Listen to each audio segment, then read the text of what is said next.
Barakata Yahweh, Barakata Yabushai, Ba'ishim Rakakwadash, Barakathum.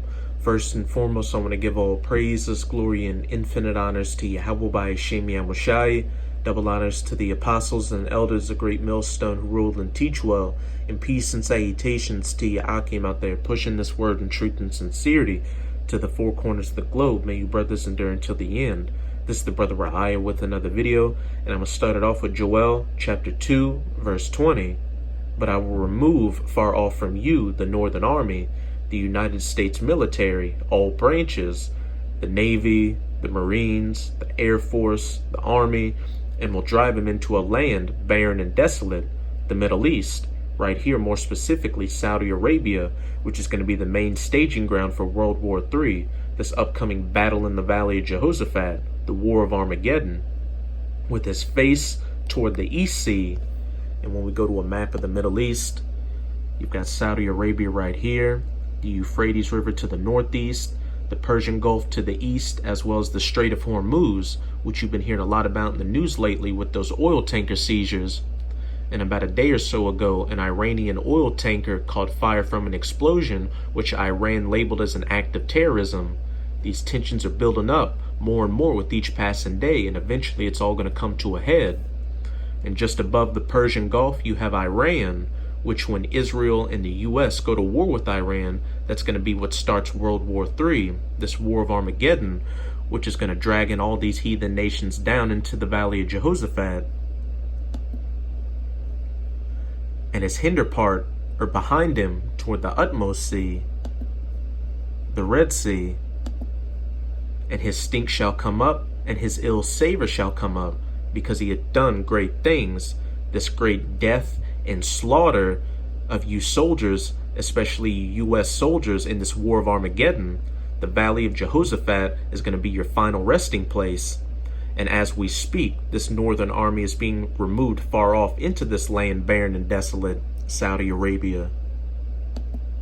This is an article from WashingtonTimes.com titled, U.S. deploying 3,000 troops, advanced equipment to Saudi Arabia.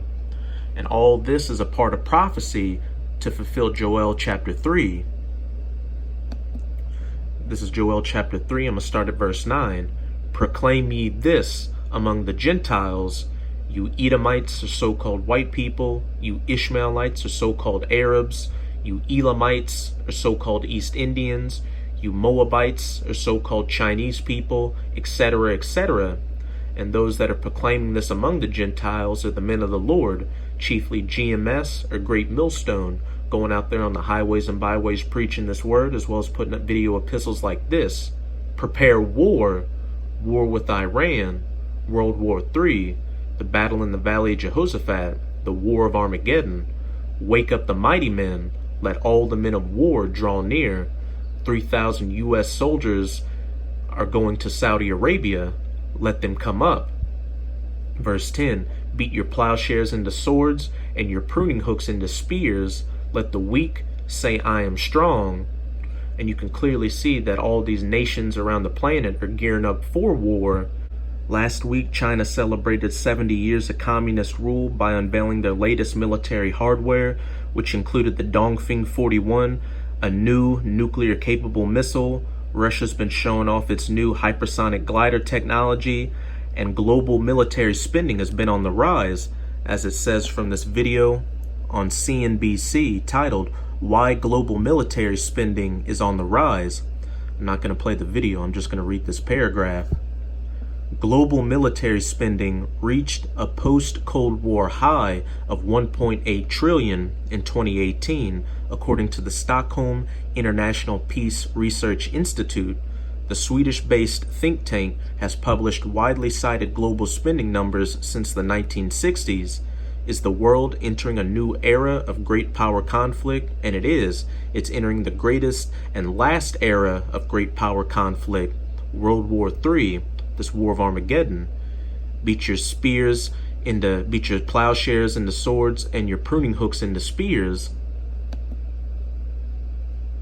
And where it says, let the weak say I am strong, an example of that is Iran telling Israel that they'll wipe them off the face of the earth and telling the U.S. that if you go to war against us, that'll be the worst mistake you ever made, because the Iranians know that once Israel and the U.S. start a war against them, Russia's going to come in on their side to defend them.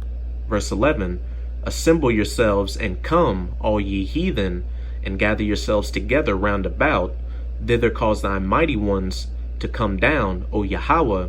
And those mighty ones are the death angels of the Most High in the Euphrates, holding back all this destruction, waiting for the Most High to give them the go-ahead to release all this destruction. Let the heathen be wakened and come up to the valley of Jehoshaphat, which means Yahweh Shaphat, or Yahweh's judgment, for there will I sit to judge all the heathen round about for touching the apple of the Most High's eye, the true children of Israel, the so-called Negroes, Latinos, and Native Americans, especially by you Edomites, or so-called white people. And it's elaborated more up in verse 2. I will also gather all nations, and will bring them down into the valley of Jehoshaphat, and will plead with them there for my people and for my heritage Israel, whom they have scattered among the nations and parted my land. And when we go to that word plead in the Strongs, it's H8199. Strong's H8199. Shaphat. Shaphat. To judge, govern, vindicate, punish, avenged, condemn, execute. So the Most High is not coming to you heathens with a bouquet of roses to ask to let his people go. He's coming to you with that righteous indignation.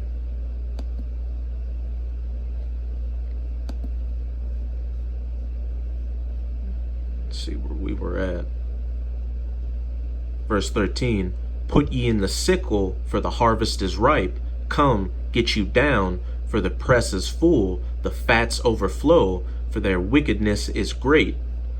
Back in Joel 2:20, and his stink shall come up, and his ill savor shall come up, because he had done great things. His wickedness has been great. Multitudes, multitudes in the valley of decision, for the day of Yahweh is near in the valley of decision, and this day is very near. Let's get back to this article. The U.S. military, the Northern Army, is significantly increasing troop deployments to Saudi Arabia, the Pentagon said Friday, announcing that 3,000 American personnel, including 2 fighter squadrons and an air expeditionary wing, will be sent to the Persian Gulf nation, as well as advanced missile defense systems. And a couple of months ago, the U.S. was sending military personnel to Saudi Arabia, and it's no small coincidence that the air base they sent those forces to was the air base that was used before the Gulf War and the 2003 war with Iraq. So what do you think they're being sent there for now, this upcoming war with Iran? Real quick, this is an article from militarytimes.com. Officials, U.S. putting troops back in Saudi Arabia, from July 21st. With Iranian military threats in mind, the United States is sending American forces, including fighter aircraft, air defense missiles, and likely more than 500 troops to a Saudi air base that became a hub of American air power in the Middle East in the 1990s, but was abandoned by Washington after it toppled Iraqi strongman Saddam Hussein in 2003.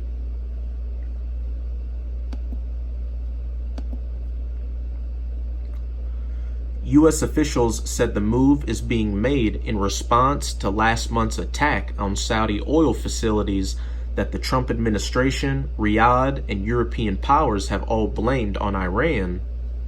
An official speaking on condition of anonymity with the Washington Times said administration officials have recently been carefully considering moving more and more troops into Saudi Arabia.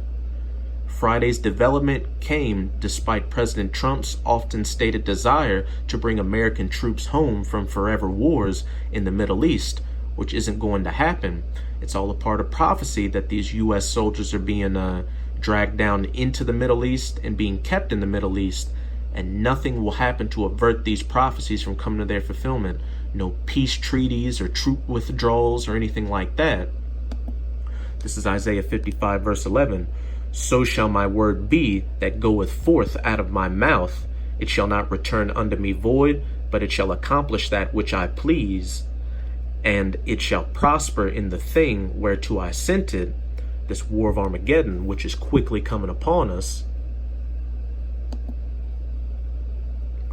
A Pentagon statement said Defense Secretary Mark Esper had authorized the new deployment Friday, coming weeks after the administration already deployed 200 air and missile defense soldiers in response to the September 14th attack on Saudi Arabia, as well as an Army Patriot missile defense battery. Friday's statement said an additional 2 Patriot batteries are now being deployed, as well as 1 Terminal High Altitude Area Defense THAAD system, along with 2 fighter squadrons and the Air Expeditionary Wing. Beat your plowshares into swords and your spears into pruning hooks. And beat your pruning hooks into spears. Secretary Esper informed Saudi Crown Prince and Minister of Defense Mohammed bin Salman this.